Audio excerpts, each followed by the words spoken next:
আসসালামু আলাইকুম viewers, welcome to my channel Ruksana Selaighar. আপনাদের সবাইকে স্বাগতম। আজকে আপনাদের দেখাবো এই সুন্দর কিউট বেবি ফ্রকটি আমি কিভাবে তৈরি করেছি সেটা আপনাদের সাথে শেয়ার করব। তো এটা আমি 2 থেকে 2.5 বছর বাবুর জন্য করেছি। আপনারা যে কোনো বয়সের বেবির জন্য করতে পারেন। তো সম্পূর্ণ ভিডিও দেখতে সাথেই থাকবেন। তো এই ড্রেসটা তৈরি করার জন্য আমি 2 কালারের কাপড় নিয়েছি। তো ফার্স্ট আমি অফ হোয়াইট কালার কাপড় নিয়েছি, আর এটা হচ্ছে বল প্রিন্ট। অফ হোয়াইট কাপড়টা আমি 10 গিরা কাপড় নিয়েছি, আর বল প্রিন্টটা আমি 1.5 গজ নিয়েছি, কিন্তু 1.5 গজ লাগবে না, 1 গজেই হয়ে যাবে 2 হাত বহরের। আর এই অফ হোয়াইটটা দেখেন আপনাদের সুবিধার্থে আমি 4 ভাঁজ করে কেটে নিয়েছি, টুকরো করে কেটে নিয়ে এসেছি। তো এখানে আমি চওড়া নিয়েছি 8.5 ইঞ্চি, লম্বা নিয়েছি 10.5 ইঞ্চি। এখানে গলার মাপটা নিচ্ছি আমি 2 ইঞ্চি, লম্বা নিচ্ছি 3 ইঞ্চি। তো এখানে আমি পেছনের সাইডটা ছোট দিব। এই যে দেখেন মাঝখানতে আমি এভাবে দাগ দিয়ে ছোট করে নিয়েছি। এই পেছনের সাইডটা কিন্তু ছোট হবে। পুটের মাপটা আমি 2.5 ইঞ্চি নিয়েছি, আর্মের মাপটা আমি 5 ইঞ্চি নিয়েছি, বডির মাপটা আমি 6.5 নিয়েছি এবং কোমরের মাপটাও আমি 6.5 নিচ্ছি। আপনারা 6ও নিতে পারেন। তো আমি এখানে সমান নিচ্ছি কারণ বেবিটা একটু হেলদি সেজন্য। আর এখানে আমি 10 ইঞ্চি লম্বাটা নিব। এখানে আমার সেলাই টেলাই দিয়ে 9 ইঞ্চি পরিমাণ থাকবে, সেই জন্য আমি 10 ইঞ্চি নিচ্ছি। এরপর আমি কেটে নিব। আর এখানে আমার যারা ভিডিও দেখেন তারা অবশ্যই জানেন আমি যে মাপটা আমি দাগ দিই সেটা কিন্তু আমার মেন মাপ। সেই মেন মাপ থেকে আমি 1 ইঞ্চি পরিমাণ বেশি রেখেছি কাপড়। এটা রাখতে হবে সেলাইয়ের জন্য। অনেকে এই দাগটা আবার পুরোটা মেন মাপ রেখেও আপনার কাপড় রেখেও আপনার দাগ দেয়। তো আমি এখানে মেন মাপটা দাগ দিয়ে নিই, আর বাকিটা আমি কাপড় বেশি করে রাখি। তো এখন আমি হাতাটা কাটবো। হাতাটাও আমি 4 ভাঁজ করে নিয়েছি। এখানে আমি দেখেন 4 ভাঁজ করে নিয়েছি। এখানে আমি লম্বাটা নিয়েছি 5.5 ইঞ্চি, আর চওড়াটা আমি 10.5 ইঞ্চি পরিমাণ নিয়েছি। আমি এটা চওড়াটা সবটুকুই দিব এবং লম্বাটাও সবটুকুই দিব।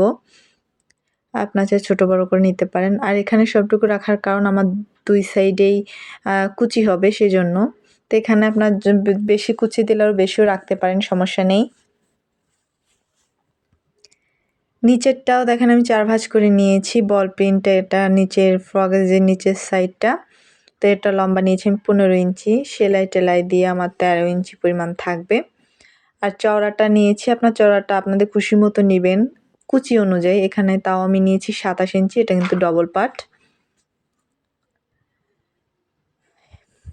এরপর এই বডির উপরে যে আমি পটিটা দিব 4 ইঞ্চি পরিমাণ পটি দিব। তো এখানে 4 ইঞ্চি পরিমাণ রেখে আমি এখানে 5 ইঞ্চি পরিমাণ কেটে নিচ্ছি। 1 ইঞ্চি বেশি নিচ্ছি কারণ 1 ইঞ্চি আমার ভাঁজে যাবে, সেই কারণে। এই যে 2টা পটি। এরপর ফিতার মাপটা নিচ্ছি। দেখেন ফিতাটা নিয়েছি আমি 3 ইঞ্চি পরিমাণ চওড়া এবং লম্বা নিয়েছি 16 ইঞ্চি পরিমাণ। আপনারা যদি চওড়া বেশি দিতে চান বেশি নেবেন, চওড়া কম দিলে কম নেবেন। গলার পাইপিংটা আমি আর দেখালাম না। এটা হচ্ছে পাইপিংয়ের কাপড় কিন্তু অবশ্যই 13 করে কাটতে হবে। আর এটা হচ্ছে আমার পাইপিংয়ের মাপ, বডিতে যে পাইপিংটা দেওয়া আছে শোল্ডারে, তো সেই পাইপিংয়ের মাপ। আর এই 2টা হচ্ছে হাতার পাইপিং। তো এখানে আমি মাপটা বলার থেকে আমি দেখিয়ে দিচ্ছি, আপনারা দেখে নিতেই পাচ্ছেন। আর এই যে এটা দেখছেন এটা চেনের পটি। এটা আপনাদের সুবিধার্থে আমি আলাদা সেলাই করে নিয়ে এসেছি। এটা 2টা 2 রকম হয়েছে, আপনারা সেলাইতেই বুঝতে পারবেন যে কেন আমি এটা সেলাই করে নিয়ে এসেছি। এরপর আমরা সেলাইতে চলে যাব। তো সেলাইতে যাওয়ার আগে বডিতে যে পটিটা আমরা বসাবো সে পটির জন্য আমরা যে দাগটা দিব, মানে কোন পর্যন্ত আমরা পটি দিব সেই জন্য আমরা 2টা পাটি আমরা সমানভাবে রেখে এইভাবে ভাঁজ করে ঠিক নখের সাহায্যে আমরা এভাবে করে একটা দাগ দিয়ে নিব। মানে এটা দাগ অনুযায়ী আমাদের পটিটা বসাইতে হবে, সেই জন্য এটা সুবিধা হয় আর কি। এই যে দেখেন ওই দাগ অনুযায়ী আমরা ওই পর্যন্ত আমরা পটিটা বসাবো। এই যে দেখুন এই দাগটা। এই যে দেখুন পটিটা বসিয়ে দেখাচ্ছি আপনাদের। এই যে দেখুন পটিটা ঠিক এইভাবে ভাঁজ দিয়ে বসাইতে হবে। অবশ্যই নিচের সাইডটা কিন্তু সমান রেখে দেখেন আমি কিন্তু নিচে কিন্তু সমান রেখেছি, আর উপরে নিচের সাইডটা সমান রেখে উপরে বাকি যতটুকু থাকবে ওই দাগ অনুযায়ী ভাঁজ করে দিব। তো এই যে দেখেন এইভাবে ঠিক বসাইতে হবে। আর এই যে মাঝখানের সেলাইটা দেখছেন, মানে সরি মাঝখানের যে দাগটা দেখছেন ওই দাগ থেকে এই সাইডের 3 ইঞ্চি আর এই সাইডের 3 ইঞ্চি আমি দাগ দিয়ে নিচ্ছি, কারণ এই দুই পাশে আমার পাইপিংটা বসাইতে হবে, সেই জন্য আমি দাগ দিয়ে নিয়ে এসেছি। তো অবশ্যই কিন্তু এই কাজটা, এই পাইপিংটা বসানোর আগে কিন্তু অবশ্যই পুরটা সেলাই করে নেবেন। তো আপনাদের দেখানোর সুবিধার্থে আমি আগে ওই পটিটা দেখাই দিলাম। এই যে দেখুন, এরপর আমি পটিটা কিভাবে বসাবো, এই যে দেখেন পাইপিংয়ের ভাঁজটা ঠিক এইভাবে হবে। এইভাবে ভাঁজটা দিয়ে হাতের সাহায্যে এভাবে চেপে দেবেন। হাতের সাহায্যে না হলেও মেশিনের যে কর্নার আছে কর্নারের সাইডটা দেখেন আমি এভাবে করে একটু চেপে নিচ্ছি। আয়রন দিয়ে আপনারা একবারই করে নিলেই আরও বেশি ভালো হবে, ফুলে ফুলে থাকবে না। এই যে ঠিক এইভাবে পাইপিংটা হবে দুই পাশেই। তো আপনাদের সেলাই করে দেখিয়ে দিচ্ছি যে কিভাবে আমি পাইপিংটা বসিয়েছি। এই যে দেখুন, এই যেখানে 3 ইঞ্চি দাগ ছিল এই 3 ইঞ্চি দাগের ওইখানে ভিতরে এই পাইপিংটা ঠিক এইভাবে ভিতরে ঢুকিয়ে তারপর সেলাই দিতে হবে। তো দুই সাইডটাই এইভাবে ঠিক পাইপিংটা ভিতরে ঢুকিয়ে দিয়ে সেলাই দিতে হবে। ঠিক ওই যেখানে আমি 3 ইঞ্চি পরিমাণ মেপে রেখেছিলাম, মানে দাগ দিয়ে নিয়ে এসেছিলাম, ঠিক এভাবে। এই যে দেখুন, অপর সাইডটাও আমি সেমভাবে সেলাই করে নেব। এই যে দেখুন, অপর সাইডটা ঠিক এভাবে বসিয়ে টান টান করে ধরে বাকি ফিতাটা আমি কেটে নিব। কেটে নেওয়ার পর সেমভাবেই আমি অপর পাশে এই যে এভাবে টান টান করে যে পর্যন্ত আমি এই ফিতাটা ঢুকাবো, মানে পাইপিংটা ঢুকাবো, সেই পর্যন্ত দেখেন আমি এই যে একটা দাগ দিয়ে নিব। দাগ দিয়ে নিয়ে তারপর আমি এর ভিতর দিয়ে ঢুকিয়ে ঠিক ওই 3 ইঞ্চির মাপের ওই জায়গায় দাগের ওই জায়গায় আমি এই ফিতাটা ঢুকিয়ে তারপর সেলাই করে দেব। তো এই সাইডেরটাও ফিতাটা আমি এভাবে ঢুকিয়ে এভাবে সেলাই করে দিব। ব্যাস, আমার সেলাই কমপ্লিট। এরপর এই জাস্ট ফিতাটা এভাবে টান টান করে ধরে চারিপাশে আমার চাপ সেলাই দিয়ে দিতে হবে।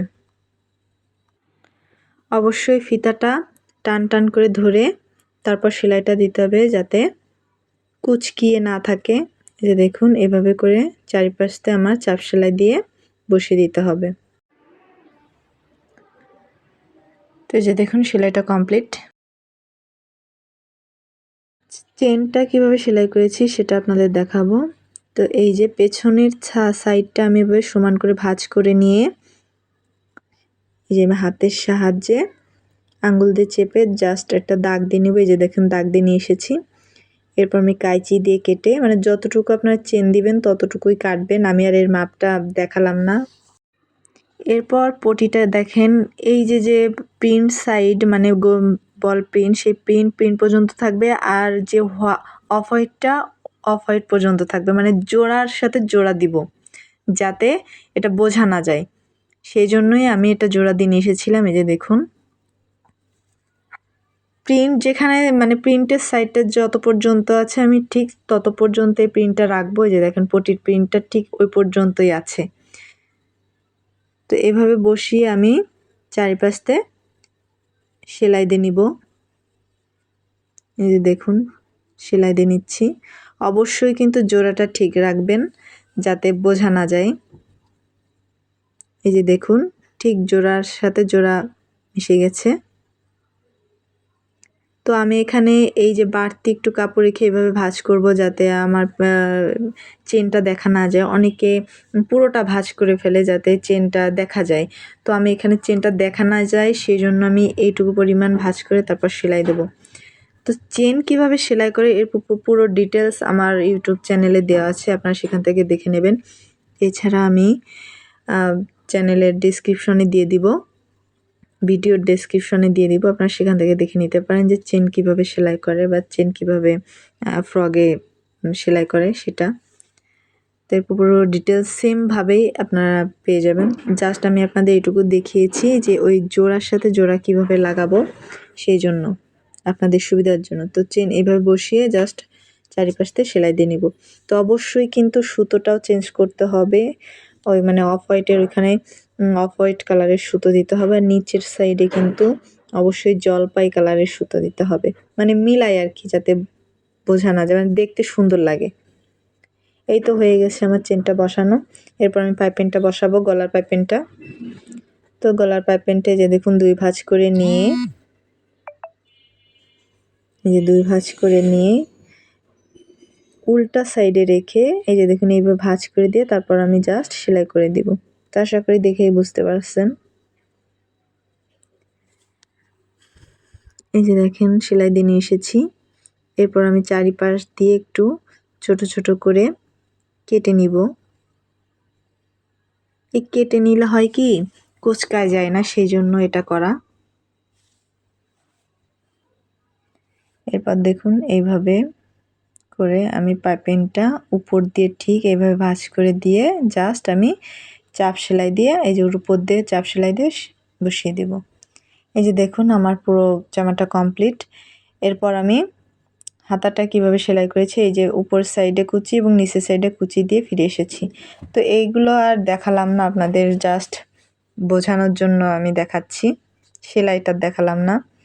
এরপর পেছন সাইডে এভাবে পাইপিংটা বসিয়ে ঠিক এভাবে সেলাই দেব। এই যে দেখুন ঠিক এইভাবে।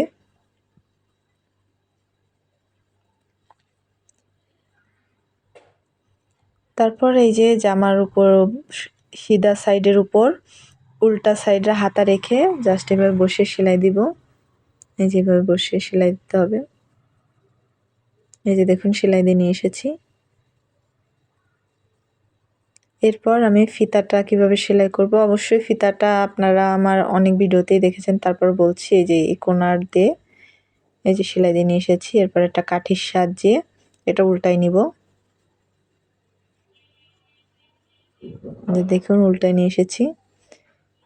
দুটো ফিতাটাই আমি কমপ্লিট করে নিয়ে এসেছি।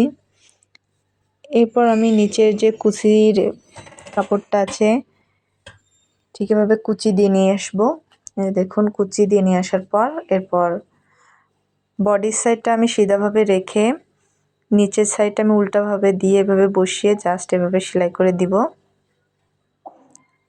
সেমভাবে অপর সাইডটাও আমি এভাবে করে বসিয়ে সেলাই দেব। তো এই যে দেখুন কমপ্লিট করে নিয়ে এসেছি।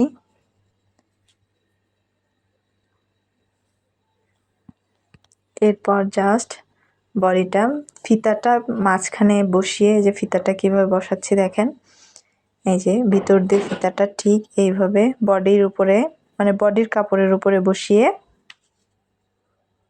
যেভাবে বসিয়ে সেলাই করে দিতে হবে। বডিটা জাস্ট মেপে আমি সেলাই করে দিব। নিচের সাইডটা দেখেন আমি এইভাবে চড়া করে বসিয়ে সেলাই দিয়ে দিব।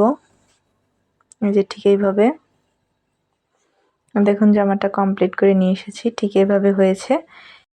এটাকে আরো কিউট করার জন্য আমি দুই পাশে দুইটা বো বসিয়ে দিব। এই বোর ভিডিওটা আমার ফোন থেকে ডিলিট হয়ে যায়, তাই দেখাইতে পারলাম না। এছাড়া আপনারা এই বোর অনেক ভিডিও ইউটিউবে পেয়ে যাবেন, আপনারা সেখান থেকে দেখে নেবেন। আমি পরবর্তীতে কোনো এক সময় এই বো বানানোর ভিডিও দিয়ে দিব। তো যাই হোক, ফ্রকটা কেমন হয়েছে অবশ্যই সবাই কমেন্ট করে জানাবেন। যারা সাবস্ক্রাইব করেননি অবশ্যই সাবস্ক্রাইব করে দেবেন। আল্লাহ হাফেজ।